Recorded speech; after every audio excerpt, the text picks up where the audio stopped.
Hey everybody, it's Austin Ward for Lettermen Row, back with another BuckIQ. We've got former Ohio State tackle Reid Fragel in the building, so you know we're breaking things down in the trenches. And Ohio State made another big pickup, but this time we're not talking about high school tape. We've got actual Big Ten film. Jonah Jackson, the Rutgers graduate transfer, made his commitment to Ohio State this week, Reid. And when you look at a two-year starter, even if it's Rutgers, you know, with that caveat, not the most successful program in the league. The guy's been in 2 years of battles in this conference. That seems like a pretty significant addition for the Buckeyes. Yeah, without a doubt. I think he's going to add significant depth at the very least. I think he's got extreme potential to come in and start right away, obviously. But it doesn't matter what team you look at. Obviously, Rutgers, you think it's not the sexiest name. But it doesn't matter what team. There's good offensive linemen all over the Big Ten. That's what the Big Ten is known for. So adding an experienced guy like this is going to be extremely important heading into the season. What's interesting is that, you know, if there was maybe a strength of that Rutgers team, they finished second in the league last year in fewest sacks allowed. Some of that could be dictated by scheme. Some of it is, just teams aren't having to, push that against Rutgers that much, for lack of a better word, to dive into it. But that stat is encouraging. So he's done some good things. The offense as a whole wasn't great, but you look at this, he's got positional flexibility. He's been a captain. He's played guard. He's played center. And you touched on that experience just in the Big Ten. That's meaningful. I wonder, if you go into this and you're just showing up in May, is there a big learning curve for this guy? Will it be easy for him to jump into the starting mix? How do you see this playing out? I think it's going to be a lot of him coming in right away and seeing how we operate as a unit on the offensive side, seeing what our calls are for certain things that he had in the past, and just kind of distinguishing the two and just basically taking what he used to call this and now calling it that type deal. But the whole pass protection thing, I think, will be very similar for him as an interior guy, whether it be guard or center. The mic calls, I'm sure, will be pretty similar to what he had at Rutgers. There's not too much differentiation with that. So I think a lot of it's just going to be coming in that first couple weeks, really kind of training his mind to call certain things that he used to call a totally new verbiage. So he spent the last couple years with Rutgers playing against Ohio State. Means we've got some film of him playing against the Buckeyes before he starts playing for the Buckeyes. So Reid will break that down with us right here on BuckIQ. Let's roll the tape. All right, Reid, some of this we know. The Ohio State and Rutgers talent level, it's pretty significant. We've seen them play the last few years.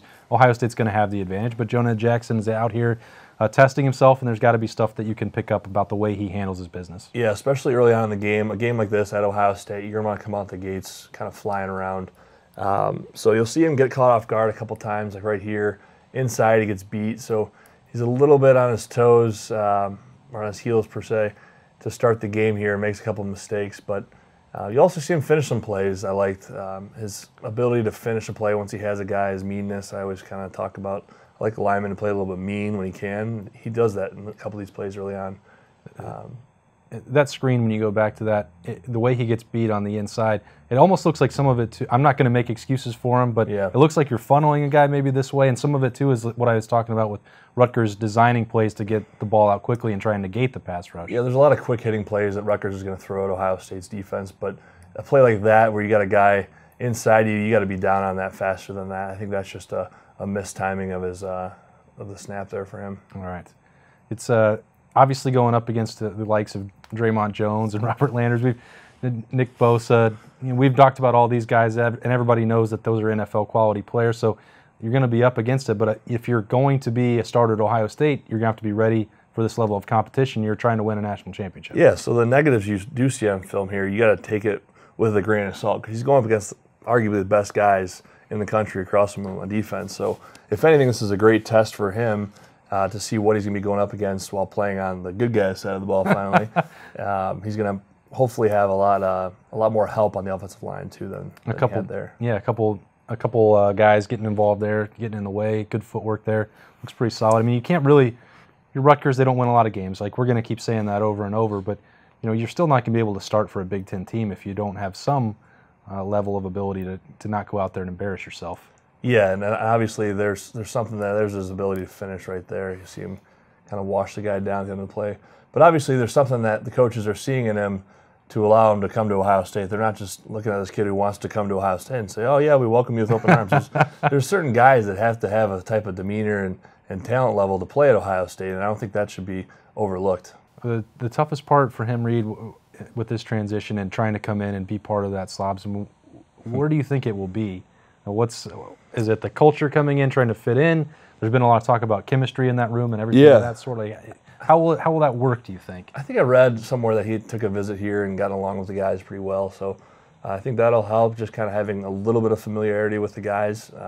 Obviously not a whole lot, like a whole season with the guys yet, but just that initial foot in the door type deal for him will be big, I think. And obviously having some experience under his belt. He's not coming in as a freshman like a freshman would. Yeah. So same kind of learning curve though, I guess, or he's going to be expected to fill that role like a freshman would, but with more experience, so he's going to be expected to hit the ground faster than a freshman.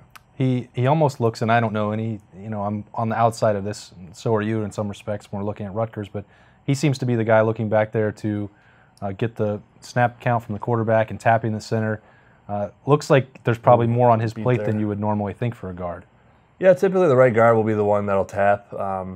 Very rarely do you have, I guess, a left guard. It's just for whatever reason always been the right guard in the offense I've been in. But, yeah, I think he's got a little bit on his plate right now. I think it might be too much to handle at this stage in the game. Hopefully that kind of quiets down as the game goes on. But that's just one of those things that like I said, playing at Ohio State, that'll happen. Some of these plays obviously are not meant to highlight the Buckeyes, but this was another performance where we've used it a lot to show Pete Warner making plays. Here's Chase Young on one that not a lot that Jonah Jackson or anybody's going to be able to do about that. Yeah, that's just the product you're going to get from Ohio State's defense going up against Rutgers' offensive line is you're just going to get a lot of mismatches. If you found one thing out of this film that we've seen, this is just one game that he played in his career. He's played a lot of other snaps, as you said off the top. What impresses you about this guy? What makes you think that he could be a help for Ohio State? I like how he sits on his blocks in pass pro. He's obviously got some plays so far that he shows his foot quickness is a little bit lacking, or I guess jump off the ball. But that could just be a mental thing that could be easily fixed. But the other plays I've seen where he finishes his run blocking, he's out in open space running around, flies around. So I think there's all good signs moving forward for this guy. I mean, the little mistakes he makes are correctable, and I'm sure having a whole year under his belt will only help moving forward. It feels a little bit weird to be breaking down the guy on the Rutgers side of the ball, doesn't it? Maybe it's just me. It's the first time BuckIQ's It's a little worked weird. Yeah, I'm kind of looking at Ohio State's defense and getting caught looking at them versus the offensive line. Well, the next time we break down Jonah Jackson with Reid Fragel, he's going to be wearing a different color jersey. Might be a little easier for us to break that down, a little more comfortable maybe. How about that?